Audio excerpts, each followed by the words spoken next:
الرحيم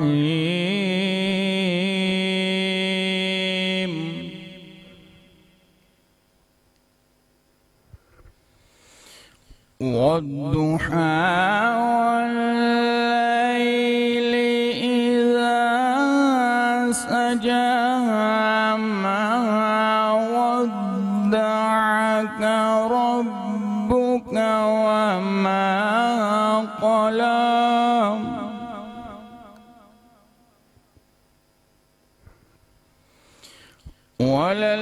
وللآخرة خير لك من الأولى ولسوف يعطيك ربك فترضى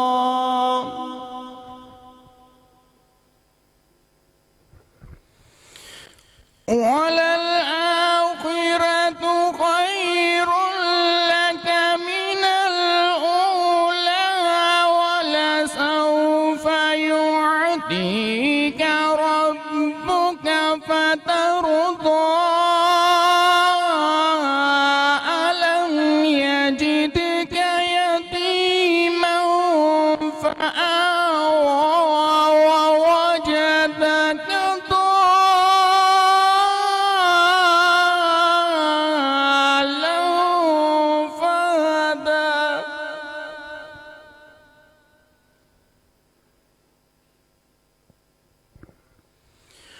ألم يجدك يتيما فآوى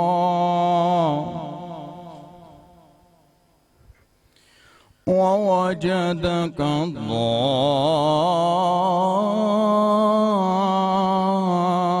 ضالا فهدى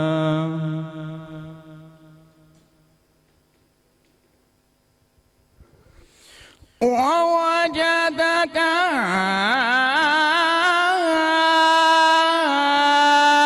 عائلا فأغنى فأما اليتيم فلا تقهر وأما السائل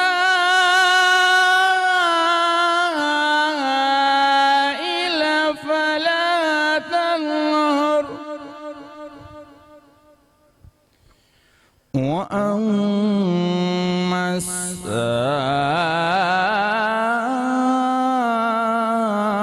السائل فلا تنهر وأما بنعمة ربك فحدث صدق الله العظيم۔ قاری راشد علی نعیمی صاحب نے خوبصورت تلاوت قرآن پاک کی ہے۔ آج کے ٹاپک کو تھوڑا ڈسکرائب کرنے کے لیے کچھ آیات کے حوالے سے پہلے میں بات کروں گی، آیات شامل کروں گی، جس سے آج کا ٹاپک بھی آپ کو ڈسکرائب ہو جائے گا، سمجھ آ جائے گا کہ ہم کس بارے میں بات کرنا چاہ رہے ہیں۔ اللہ تعالیٰ قرآن پاک میں ارشاد فرماتے ہیں، اے ایمان والو بدگمانی سے بچو، بے شک کوئی بدگمانی گناہ ہو جاتا ہے، اور لوگوں کے عیب نہ ڈھونڈو، ایک دوسرے کی غیبت نہ کرو، کیا تم میں کوئی پسند رکھے گا کہ اپنے مرے ہوئے بھائی کا گوشت کھائے؟ تو یہ تمہیں گوارا نہ ہوگا۔ اللہ سے ڈرو، بے شک اللہ بہت توبہ قبول کرنے والا، بہت مہربان ہے۔ ساتھ ایک حدیث پاک بھی شامل کرتی ہوں۔ نبی پاک صلی اللہ علیہ وآلہ وسلم نے ارشاد فرمایا ہے کہ آپس میں بغض نہ رکھو، آپس میں حسد نہ کرو، اور پیٹھ پیچھے کسی کی برائی بیان نہ کرو، اللہ کے بندے اور آپس میں بھائی بھائی بن کر رہو۔ ہم آج کے پروگرام میں بات کریں گے بہتان بازی، غیبت، حسد اور چغلخوری کے حوالے سے، جو کہ ہمارے معاشرے میں دن بدن جڑ پکڑتی جا رہی ہیں۔ ان برائیوں کی وجوہات کیا ہے اور ان برائیوں سے خود کو کیسے روکیں، اس بارے میں ہم علماء کرام کی رائے بھی لیں گے، ان سے مشورہ بھی کریں گے۔ آج کے پروگرام کے ساتھ میں ہوں آپ کی ہوسٹ عائشہ ذوالفقار۔ پاکستان کے طول عرض میں جانبین میں طرفین میں بسنے والے جملہ میرے اہلیان وطن آپ سب کو محمد عارف طیب کی جانب سے السلام علیکم ورحمۃ اللہ وبرکاتہ۔ آج 11 رمضان ہے اور آج کا موضوع بھی اتنا ہی شاندار ہے، کیونکہ یہ ہم نے پہلے بھی موضوع اپنے پروگرام کا حصہ بنایا، لیکن آپ لوگوں کے میسیجز تھے کہ اس کو ہم مزید ڈسکرائب کریں، کچھ سوالات آپ کی طرف سے، ابھی تو ہم نے چاہا کہ ایک بار پھر اس کو موضوع بحث بھی بنایا جائے تاکہ ہم جان سکیں قرآن کیا کہتا ہے، مصطفیٰ کا فرمان کیا کہتا ہے۔ ہم حسد کی بات کرتے ہیں، چغلی کی بات کرتے ہیں، بہتان کی بات کرتے ہیں۔ کیا حسد کا تعلق نظر بد سے بھی ہے؟ کیا نظر بد ہی حسد ہے؟ تفصیلی کلام اس حوالے سے بھی کریں گے، اور ہم یہ بات کریں گے کہ جو غیبت ہے یہ ہم دیکھتے ہیں ہمارے اداروں کے اندر بھی ہو رہی ہے، گھر کے اندر بھی ہم کر رہے ہیں، بازاروں کا ہمارا مشغلہ ہے، لیکن اللہ کیا فرماتا ہے، اس کے حبیب کیا فرماتے ہیں، اور صوفیہ کیا طرز عمل رہا ہے، صوفیہ کس طرح اس سے بچتے تھے، صوفیہ کس طرح تلقین کرتے تھے اپنے ماننے والوں کو، اپنے جو ہے نا ان کے فالورز کی، اس سے آپ نے بچنا، اور اس سے بچنے کے فوائد کیا ہیں، بندے کو کیا جو ہے راحتیں ملتی ہیں، کیا اجر و ثواب نصیب ہوتا ہے، اور بہتان لگا دینا، کسی پہ الزام لگا دینا، جو ہم لوگ کسی کی کردار کشی کرنی ہو تو ہم فوراً الزام لگاتے تاکہ وہ معاشرے میں سر اٹھا کے جی نہ سکے، لیکن ہوتا کیا ہے، جس پہ الزام لگاتے ہیں وہ تو بری ہو جاتا ہے، لیکن ذلت کا طوق جو ہے وہ آپ کے گلے میں پڑ جاتا ہے۔ تو قرآن پاک کیا فرماتا ہے، اللہ کا قرآن کیا کہتا ہے، پاک نبی کا فرمان کیا کہتا ہے، انشاءاللہ تفصیلی کلام کریں گے۔ پینل کی جانب جائیں گے، ہمارے ساتھ موجود ہوتے ہیں روز کی طرح خالد ارشاد صوفی صاحب، جو بہت پیارے انداز کے اندر اپنے کاروان علم کی تو بات کرتے ہیں، لیکن علم کی شمع جو ہے باقی بھی ہمارے موضوعات کے اندر اپنے علم کی موتی بکھیرتے ہیں۔ آپ کو خوش آمدید کہیں گے، السلام علیکم۔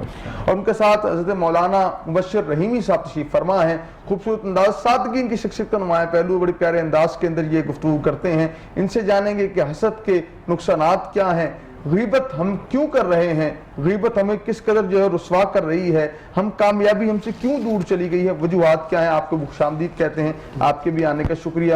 اور ہمارے ساتھ یہاں ہماری ایک جو بہن بھی تشریف فرما ہے، آپ کو بھی خوش آمدید کہتے ہیں۔ آغاز کرتے ہیں ہم آج پروگرام کا کہ حسد جو ہے، تو علامہ صاحب کیا کہیں گے، حسد کا نظر بد سے تعلق کیا ہے، یہ بتائیے گا۔ الحمدللہ رب العالمین والعاقبۃ للمتقین، اما بعد فاعوذ باللہ السمیع العلیم من الشیطان الرجیم، بسم اللہ الرحمن الرحیم۔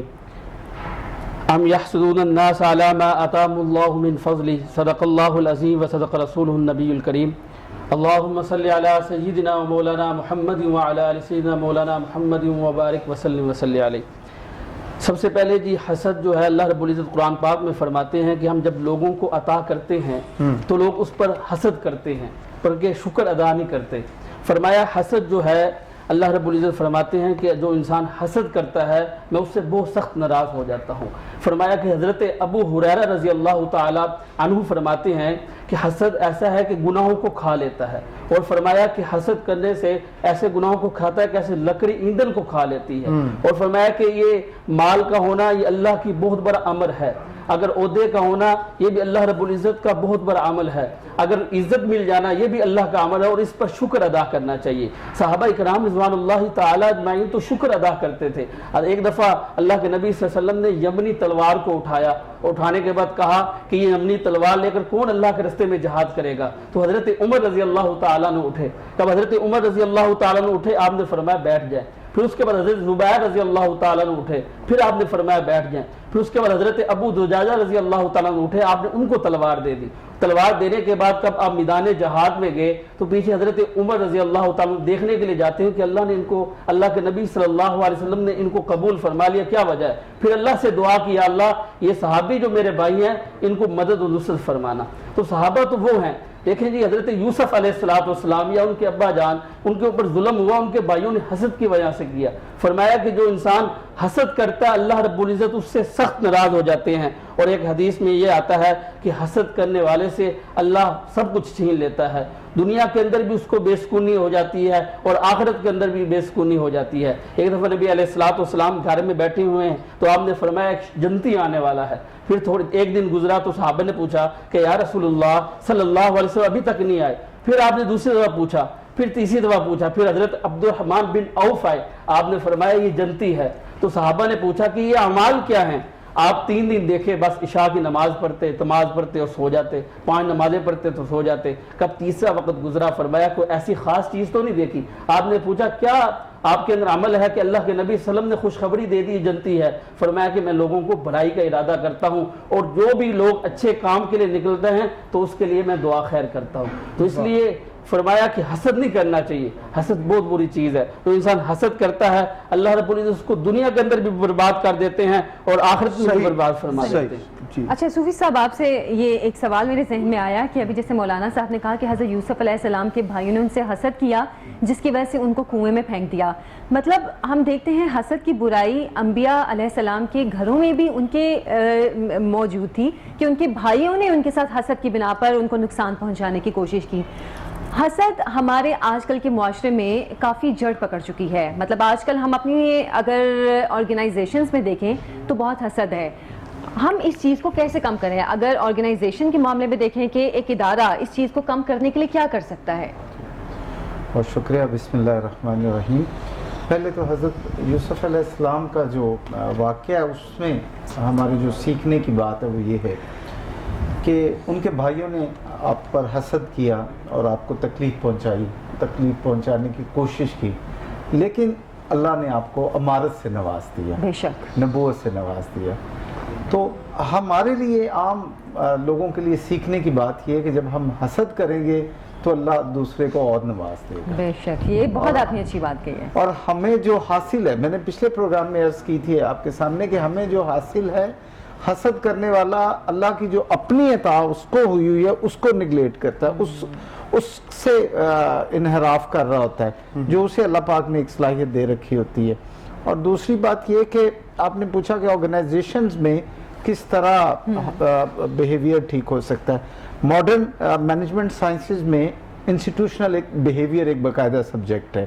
جو بھی ایڈمنسٹریشن کرنی ہوتی ہے انہیں یہ پڑھنا پڑتا ہے اور باقاعدہ گریجویشن اور ماسٹرز لیول پہ یہ باقاعدہ ایک سبجیکٹ ہے. لیکن اس سے پہلے اگر آپ اجازت دیں تو میں معاشرے کی بات کرنا چاہتا ہوں. حسد آرگنائزیشن میں تو آپ ایک ڈنڈے کے زور پہ مینجمنٹ ختم کر سکتی ہے کہ کہے کہ جی خواتین اور حضرات ایکول ہیں، ہم ایک طرح کی اپرچونٹی دیتے ہیں، ایک طرح کا ماحول ہے، ایک طرح کی سیلری پیکیج ہے، ایک طرح کے ساری سہولیات مراعات ہیں، اور اس کے ساتھ کچھ سزائیں دے کر آپ روک سکتے ہیں جو باہمی ایک حسد ہوتا ہے. لیکن یہ تو ایک بہت بڑا شخصی نقص ہے، شخصیت کا نقص ہے بہت بڑا. یہ آپ لوگ دوبارہ لے کر آئیں اس ٹاپکس کو، آج پھر ہم ڈسکس کر رہے ہیں تو اس سے یہ ظاہر ہوتا ہے کہ یہ انسان کے لیے کتنا ضروری ہے. جسے احسن تقویم پر اللہ تعالیٰ نے پیدا کیا تو یہ عائشہ گھر سے شروع ہونا چاہیے. یاد رکھیے جو بندہ کھوکھلا ہوتا ہے اندر سے، کمزور ہوتا ہے، ہمیشہ وہ حسد کرتا ہے. اور وہ گھرانے آپ کے بھی مشاہدے میں ہوں گے، وہ فیملیاں، وہ گھرانے جنہوں نے اپنی اولاد کو ہر طرح کا اعتماد دیا ہے اور انہیں اوقات میں رہنے کا درس دیا، انہیں بتایا ہے کہ بچے اللہ تعالیٰ نے تمہیں یہ صلاحیتیں دی ہیں، ہماری کیپیسٹی اتنی ہے اور تم نے اس کیپیسٹی میں رہتے ہوئے اپنی زندگی کو گزارنا ہے. اور حسد کی ایک جو بہت بڑی وجہ ہے جو ہمیں بچپن میں بچوں کو سکھا دینی چاہیے جب ابھی وہ شعور کی سیڑھی پہ پہلا قدم بھی نہیں رکھتے، وہ یہ ہے کہ جتنی آپ کی کیپیسٹی ہے اتنا ہی ڈیزرو کریں. ٹھیک ہے. مصیبت یہ کہ ہم جو مشقت ہے یا جو محنت ہے، جو ریاضت ہے وہ تھوڑی کرتے ہیں اور اس کے بدلے میں صلہ زیادہ چاہتے ہیں. ہم اکنالجمنٹ اپنی کنٹریبیوشن سے زیادہ چاہتے ہیں، جب وہ نہیں ملتی تو حسد شروع ہو جاتا ہے. صحیح. اچھا سیدہ زہرا بخاری بھی ہمارے ساتھ موجود ہیں. زہرا فاؤنڈیشن کی ہیڈ ہیں، یہ انچارج ہیں اس کی. زہرا آپ پہلے اپنی فاؤنڈیشن کے حوالے سے بتائیے گا کس سلسلے میں کام کرتی ہے اور کن لوگوں کے لیے کام کرتی ہے؟ بہت شکریہ عائشہ. جی زہرا فاؤنڈیشن جو ہے عرصہ دراز سے اس سلسلے میں کام کری، اور میں تو بہت کم عمر تھی تب جب میں نے اس کو جوائن کیا تھا. اور ہم اپنے بڑوں سے سیکھتے ہیں ہمیشہ، اور میں نے اپنے بڑوں سے سیکھتے ہوئے یہ سوچا کہ اب معاشرے کو اس چیز کی ضرورت ہے کہ ہم بھی اس میں اپنا کردار ادا کریں. تو زہرا فاؤنڈیشن جو ہے وہ ہم نے قائم کی، اور اس میں 3 میجر آبجیکٹیوز ہیں اس کے، جن میں ہیلتھ ہے، انفارمل ایجوکیشن ہے اور اس کے علاوہ قیدیوں پہ کام کر رہے ہیں ہم. خاص طور پہ رمضان میں ہر سال ہماری کوشش ہوتی ہے کہ ایسے قیدی جو کہ پٹی کیسز میں اندر ہیں, معمولی جرائم میں, ہم ان کا جو ایک جرمانہ ہوتا ہے, ایک مائنر سا فائن ہوتا ہے, اسے ہم عرش دمان کہتے ہیں.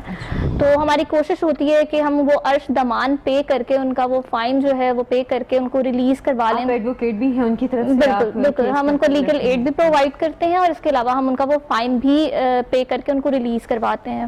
تو وہ جو فائن ہے بیسیکلی یہ صرف ان قیدیوں کے لیے ہوتا ہے جو کہ معمولی جرائم میں قید ہوں, اور ان سے باقاعدہ طور پہ حلف بھی لیا جاتا ہے کہ وہ یہ کرائم دوبارہ کمٹ نہیں کریں گے.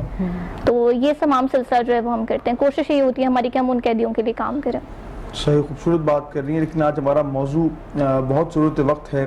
ہمیں معاشرے میں جہاں پر ہم دیکھتے ہیں کہ کوئی آرگنائزیشن ہو, کوئی ٹرسٹ ہو, کوئی اسکول ہو کیوں نہ ہو, لیکن حسد جو ہے وہ ہر جگہ میں نظر آتا ہے. اچھا, جہاں پہ آپ علم کی بات کرتے ہیں, نوجوانوں کو پڑھاتے ہیں, طالب علم آج کل دیکھا, آج کل نوجوان جو اس کو بہت حسد ہے, بہت زیادہ ہے. وہ اپنے ساتھ جو پڑھنے والا ساتھی ان کا کلاس فیلو, اس سے حسد کرنا شروع کر دیتا ہے. کس طرح ہم اسکول لیول پہ حسد کو ختم کر سکتے ہیں, کیا کہتے ہیں آپ؟ دیکھیے, اساتذہ پہلے جو تھے وہ ہمارے قوم تھے. مصیبت یہ کہ آج کا استاد جو ہے وہ صرف دیہڑی دار ہے, وہ صرف نوکری کرنے جاتا ہے. تو طیبی صاحب, جب استاد جو ہے جس نے قوم کو تعمیر کرنا ہے, اگر وہ صرف نوکری کرنے جائے گا اور اس کا صرف یہی ہوگا کہ میں اپنا وقت پورا کروں اور گھنٹے یا آرز پورے کر کے آ جاؤں, تو پھر وہ تو جو تعلیم دینی ہے وہ بھی نہیں دے رہا. اور میں آپ کو بتاؤں کہ سلیبس جو اسکول سطح کا ہے, نظر سے گزرتا رہتا ہے بچوں کے, اب یہ ابتدائی کلاسز میں یہ سارے اسلامی جو تعلیمات ہیں, اور جو اللہ تعالیٰ انسان سے, اللہ کہتا ہے کہ ہمیں اب چاہتا ہے, جیسے انہوں نے بات کی تھی کہ اللہ کا بندہ, اللہ چاہتا ہے کہ جو میرا بندہ ہے وہ میرا بندہ بن کے رہے. تو اسلامی تعلیمات تو ہمارے سلیبس میں موجود ہے. اصل بات یہ ہے کہ استاد اس قدر ذہنی طور پہ وہاں موجود ہو, اور وہ اس کو جو منصب عطا ہوا ہے اس منصب کی وہ جو ہے اہمیت کو سمجھے, اس کا ادراک کر رہا ہو, تو اسکول سطح پہ ختم کیا جا سکتا ہے. اچھا, علامہ صاحب سے ایک سوال میں کرنا چاہ رہی تھی. ہم حسد پہ تو بات کر رہے ہیں, لیکن ساتھ ہی ساتھ ہمارا ٹاپک بہتان پہ بھی ہے. بہت آسان ہو گیا ہے آج کل کسی پہ بھی الزام لگا دینا, اور الزام لگا کے تو خود بری ہو جانا کہ بس اگر تو الزام ثابت ہو گیا تو ہو گیا, لیکن اگر نہ ہوا تو لوگ اپنے آپ کہتے ہیں کہ اچھا ہم نے تو بس ایسے ہی سنا تھا, دیکھا تھا, جس کی وجہ سے ہم نے یہ الزام لگا دیا. لوگوں میں یہ ہمت بہت بڑھتی جا رہی ہے کہ بغیر تحقیق اور بغیر تفتیش کے کسی پر الزام یا بہتان لگا دینا. بہتان کے حوالے سے دین کیا کہتا ہے, پہلے یہ بتائیے گا. بسم اللہ الرحمن الرحیم.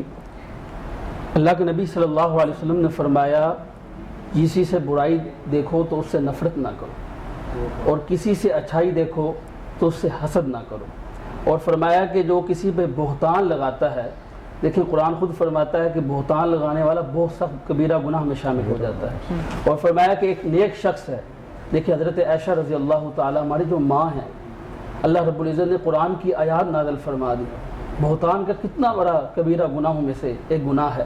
تو اس لیے فرمایا کہ اکثر علماء کرام یہ فرماتے ہیں کسی پہ بہتان لگانا زنا سے بڑا گناہ ہے, کسی سے بہتان لگانا چغلی سے بڑا گناہ ہے, کسی پر بہتان لگانا ایسا ہے, فرمایا کہ کیسے اس نے کسی کو قتل کر دیا. تو ایک بندہ پاک دامن ہے اور ایک بندہ نیک ہے, اس کے اوپر آپ نے دیکھا نہیں اور بہتان لگا دیا, کل قیامت کے روز نبی علیہ السلام اس کو حوض کوثر نہیں پلائیں گے.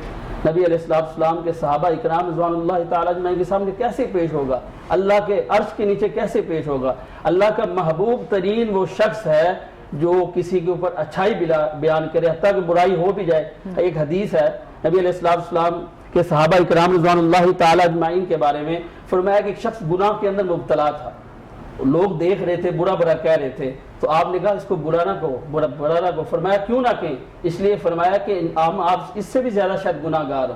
فرمایا کیسے ایک گندگی کے اندر ایک شخص گر جائے تو اس کو ہم اٹھا لیتے ہیں, اس کو آپ سہارا دیں گے تو فرمایا کہ گناہوں کو چھوڑ دے گا. اس لیے فرمایا کہ اس کے پیچھے یہ نہیں کرنی چاہیے. اللہ مجھے اور سب کو جو سننے والے ہیں ان کو عمل کرنے کی توفیق عطا فرمائے. آمین. اللہ ہم سب کو عمل کرنے کی توفیق دے. مزید بھی اس بارے میں ہم بات کریں گے. پروگرام میں بھی ایک مختصر سے بریک کا ٹائم ہوا ہے, بریک سے ہم واپس آئیں گے, آپ ہمارے ساتھ رہیں گے.